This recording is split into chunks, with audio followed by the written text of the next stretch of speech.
Hello student, welcome to Allen coaching centre. कैसे हो आप सब? मैं आशा करता हूँ आप सब अच्छे होंगे। आज क्लास 11th का फर्स्ट चैप्टर मतलब कि unit number 1 unit and measurement हम इस वीडियो में पढ़ेंगे। आपको पता है कि हमारे offline batches and online batches start हो चुके हैं, तो आप वहाँ पर जाकर रजिस्ट्रेशन कर सकते हैं और पढ़ सकते हैं। 12th की बैचेस भी साथ साथ चलते रहेंगे। आज यहाँ पर हम 11th का पढ़ेंगे, ठीक है। 11th का चैप्टर मतलब कि यूनिट नंबर 1 कौन सी आपकी unit number 1? Unit and measurement है। तो यूनिट एंड मेजरमेंट में सबसे पहले मैं आपको एक चीज़ बता दूं, जब भी आप कोई भी चैप्टर पढ़ते हो तो चैप्टर के नाम के बारे में सबसे पहले आपको जानना चाहिए कि चैप्टर का नाम का मतलब क्या है, ठीक है। ऐसे नहीं कि सीधा चैप्टर पढ़ना शुरू कर दिया, आपसे कोई पूछे कि कौन सा चैप्टर पढ़ रहे हो, कि सर हम तो यूनिट नंबर 3 पढ़ रहे हैं, नाम क्या है, नाम पता नहीं, क्या क्या है उसके अंदर ये चीज़ें पढ़ रहे हैं हम, पढ़ लेकिन नाम का ही पता नहीं, पढ़ लेकिन नाम का आपको पता रखना है, ठीक है। तो अब यूनिट एंड मेजरमेंट, अब इसके बारे में अगर मैं पहले बात करूं, उससे पहले एक चीज़ के बारे में बात करूंगा जो होती है फिजिकल क्वांटिटीज़।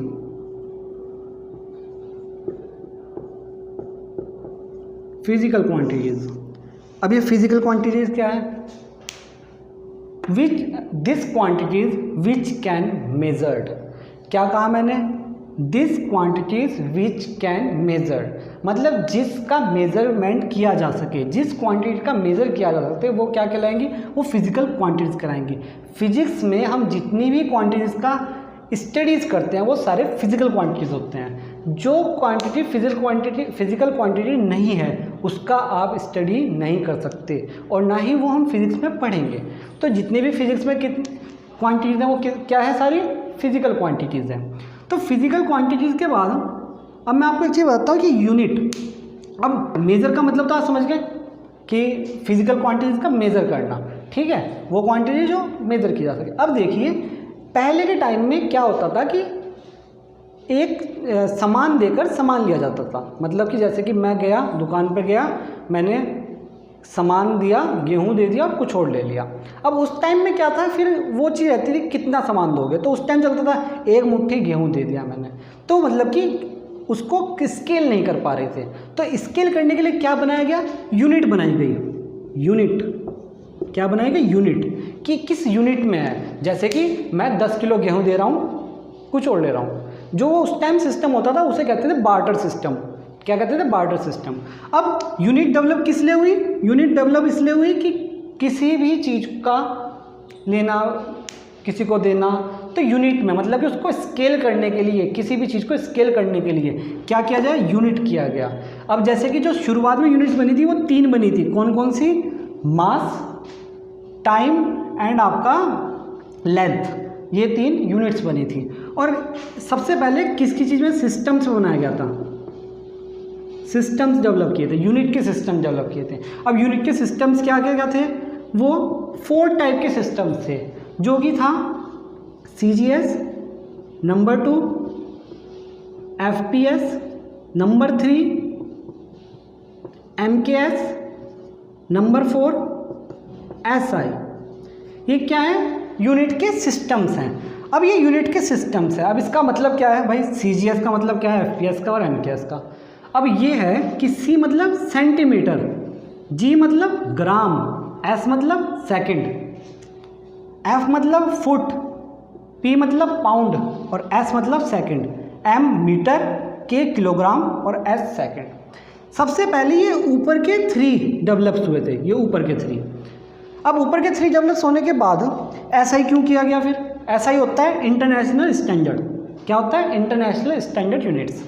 अब क्या हुआ कि पहले क्या था कि कभी तो ये यूज़ की जाती थी FPS, कहीं पर किसी कंट्री में MKS यूज़ हो रही है। जैसे कि ये क्वेश्चन ऑब्जेक्टिव में बहुत ज़्यादा पूछा जाता है कि FPS को एक अदर नाम से, मतलब known as a different name, तो ये जर्मन में यूज़ होती थी। कहाँ यूज़ होती थी? जर्मन में। तो इसको जर्मन यूनिट भी क्या कहा जाता था। तो इस तरीके से, हाँ मैं आपको एक चीज़ बता दूं, ऑब्जेक्टिव जो बनते हैं इसके बीच में से बनते हैं, और ऑब्जेक्टिव प्रैक्टिस अच्छे से कर लेना। 11th में भी आते हैं और आपके 12th में भी कम से कम 20 के करीब objective, fill in the blanks, इस टाइप की चीज़ आएगी, तो ऑब्जेक्टिव प्रैक्टिस कर लेना। बच्चे बहुत वीक होते हैं ऑब्जेक्टिव में, बच्चे बहुत ज़्यादा वीक होते हैं ऑब्जेक्टिव में। तो ऑब्जेक्टिव ऐसे ही आते हैं कि FPS के बारे में पूछ लिया कि कहाँ पर डेवलप हुई थी या कहाँ यूज़ की जाती है, तो आप बता सकते हैं कि जर्मन में यूज़ की जाती थी। तो इससे से मैं आपको बीच बीच में बताता रहूँगा कुछ ऑब्जेक्टिव्स। तो क्या हुआ कि शुरुआत में ये 3 बनी थी, कोई किसी कंट्री में यूज़ होती है, कोई किसी कंट्री में। तो क्या होता था कि जब भी ये फिज़िक्स की मीटिंग्स वगैरह होती थी, तो मीटिंग्स वगैरह में क्या हुआ करता था कि कंफ्यूज रहते थे, कोई फुट का यूज़ कर रहा है, कोई सेंटीमीटर का यूज़ कर रहा है, कोई किस चीज़ का यूज़ कर रहा है। तो इसलिए क्या हुआ कि ऐसा यूनिट इंटरनेशनल स्टैंडर्ड डेवलप किया गया कि सभी एक ही चीज़ यूज़ करें, ऐसे नहीं करें कि कोई कुछ कर रहा है कोई कुछ कर रहा है। तो उसके बाद ऐसा यूनिट का डेवलप किया गया। ऐसा यूनिट को 2 पार्ट्स में डिवाइड किया गया। किसमें? 2 पार्ट्स में। कौन कौन से थे? Number 1 fundamental units, number 2 derived units. Number 1 fundamental और डिराइव यूनिट्स। अब फंडामेंटल यूनिट्स क्या होती हैं? फंडामेंटल यूनिट्स होती हैं आपकी वो यूनिट्स जो कि बेसिक है, मतलब कि जो कि जैसे हम कहते हैं अल्फ़ाबेट्स कितने होते हैं? 26 अल्फ़ाबेट्स होते हैं आपके इंग्लिश में। तो इसी तरीके से क्या होता है कि आपके फंडामेंटल यूनिट्स होते हैं कि जो मतलब कि बेसिक है, जो कि पहले से बनी हुई है। अच्छा, ये नीचे दिख नहीं रहा होगा आपको, मैं इसे ऊपर लिख देता हूँ, ठीक है? इसे ऊपर लिखता हूँ।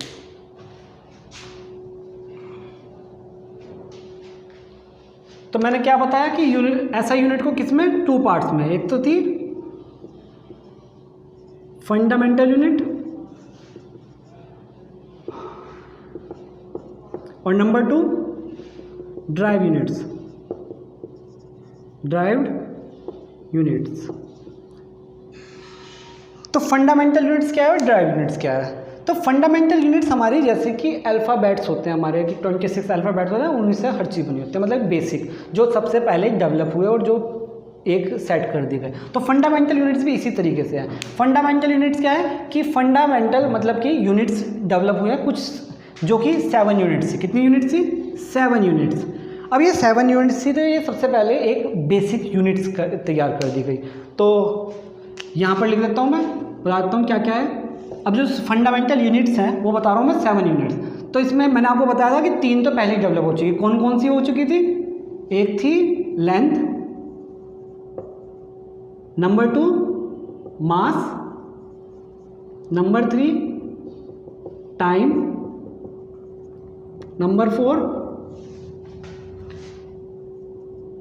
Electric current, number 5 electrical temperature, number 6 intensity of light,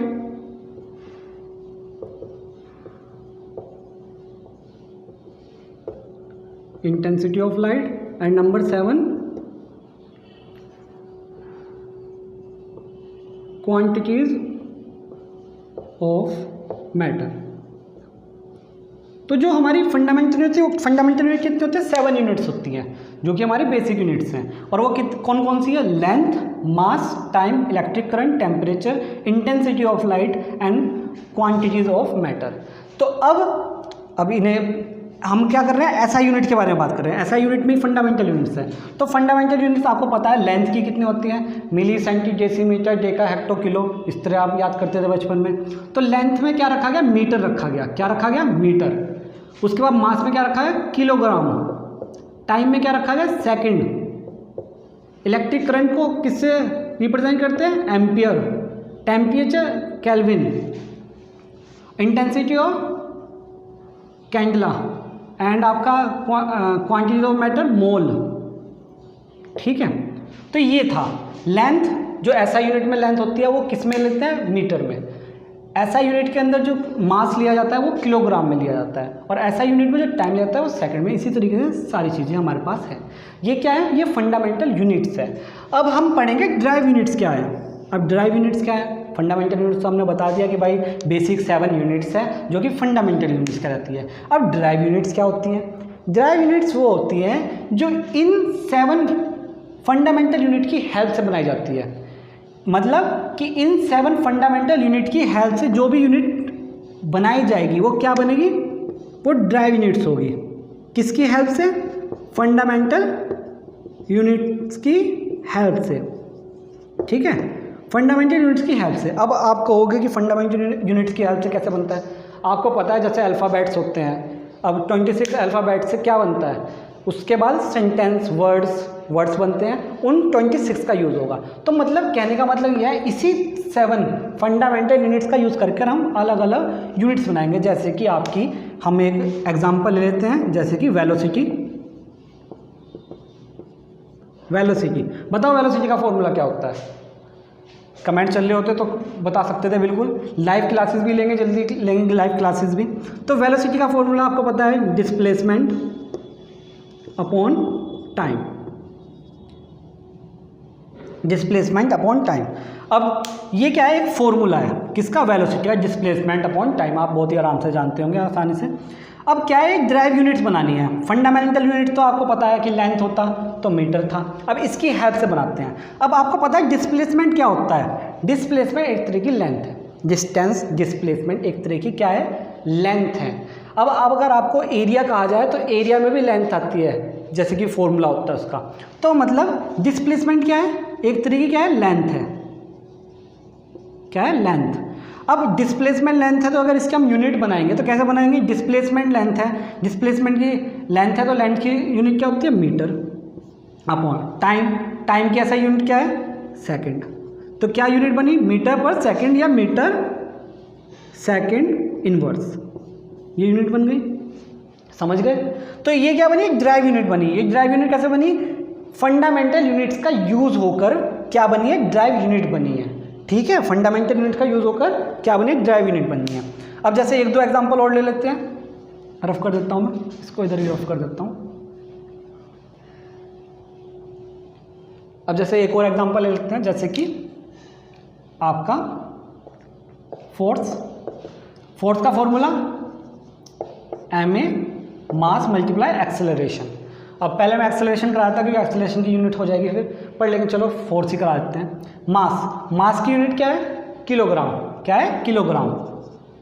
और आपकी एक्सेलरेशन की यूनिट क्या है? एक्सेलरेशन की यूनिट होती है मीटर सेकंड की पावर -2, ये होती है। तो हम यहाँ रखेंगे मीटर सेकंड की पावर -2, तो कितनी हो जाएगी?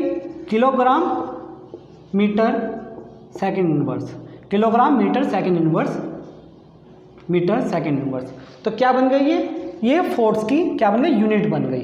तो ड्राइव यूनिट समझ में आ गई। ड्राइव यूनिट क्या होती है? Drive unit in 7 fundamental unit से यूज होकर क्या बनती है? ड्राइव यूनिट बनती है। ठीक है, तो आज हमने क्या क्या पढ़ा? सबसे पहले हमने यूनिट एंड मेजरमेंट के बारे में पढ़ा कि क्या कि किसी भी क्वांटिटी का आप क्या करोगे? मेज़र करोगे। तो वो सारी फिजिकल क्वांटिटीज होती हैं, जो भी हम फिजिक्स में पढ़ते हैं वो सारी फिजिकल क्वांटिटीज़ के अंडर ही आती है। अब क्या है कि यूनिट सिस्टम बनाया गया। फिर सिस्टम में क्या था? CGS, FPS, MKS और SI यूनिट सिस्टम डेवलप किया गया। अब SI के अंदर फंडामेंटल और ड्राइव यूनिट्स होती थी। फंडामेंटल यूनिट 7 टाइप्स की है। 7 टाइप्स की है फंडामेंटल यूनिट्स मैंने लिख दी, उसमें लेंथ मास टाइम सब कुछ आ गया। उसके बाद ड्राइव यूनिट्स क्या होती हैं कि फंडामेंटल यूनिट्स का यूज होकर जो यूनिट्स डेवलप की जाती है वो कौन सी? ड्राइव यूनिट्स कहलाती है। जैसे कि हमने यहाँ वेलोसिटी का निकाल के दिखा दिया कि मीटर पर सेकंड या मीटर सेकंड इनवर्स हो गई, और यहाँ F की फोर्स की निकाल के दिखा दी। एक चीज़ बता दूँ मैं, फॉर्मूले आपको याद लर्न कर लेने हैं। सारे फॉर्मूले आपकी बुक में होंगे, वहाँ से फॉर्मूले सारे लर्न कीजिए। अगर फॉर्मूले अभी लर्न नहीं हुए तो आगे जाकर बहुत प्रॉब्लम होगी, क्योंकि यहाँ पर तो ईजिली सा लगेगा कि चलो फॉर्मूला देख लिया, यूनिट बना दी। और यूनिट को याद करने की सबकी ज़रूरत नहीं है, आप इजीली फॉर्मूले से बनाते हैं। अगर आपको फॉर्मूला याद है ना और आपको उसकी ऐसा यूनिट याद नहीं हो रही, फॉर्मूला याद है, तो क्या होगा कि आप ऐसा यूनिट बना सकते हो। फॉर्मूला याद है तो फॉर्मूले से बना सकते हो, रख के देखो, क्या ही करना है, बस ये साथ याद होने चाहिए, उससे आप कर सकते हो। तो क्या आज हमने क्या क्या पढ़ लिया? ये सारी चीज़ें पढ़ ली। कल को हम पढ़ेंगे डायमेंशनल फार्मूला। क्या पढ़ेंगे? Dimensional formula.